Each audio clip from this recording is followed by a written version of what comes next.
मोहम्मद कैफ हालक? আমি খালেক না তো। क्या? আরে খালেক না, আপনি কেডা চিনলাম না তো আপনারে। कुल्लू माफी अनस।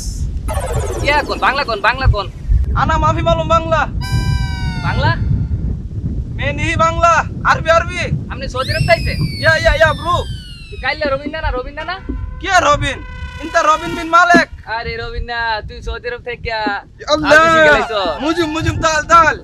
মাফি আরবি বাংলা। कुल्लू नहीं बांग्ला माफी अरबी। আরে রবিনা তোর লাগে আমার বেশ চালাবো দরকার না, আমার উস্তাদ ডাক্তার চলে যা করতে। कुल्लू माफी उस्ताद। তোমার উস্তাদ কেডা? কিস্তি মামুন হাজি কিস্তি মামুন। আরে কিস্তি মামুন তো বুঝলাম হাজেই লুকিতে কি আমার তার বড় হাজি এলাকাত কি আছে রে বেটা? আরে আছে বেড়া আছে, তুই বেড়া তুই সৌদি আরব তো জানোস না বেটা আমি কত বড় হাজি? আরে আমি বেটা সৌদি তো- যাই সৌদি। তুই তার সাথে দেখা করলে তোর দেখা করো চুর বেটা তার আমাদের ফাটা বেটা। হইলো আমার সাথে লইস তোর দেখা করো। তুই যা আমার টাইম নাই। আমার উস্তাদ নিয়ে কিস্তি লয়ে বিদেশ গেছে সুদলে, আমার উস্তাদের চিনে না। তুলাবান ভালো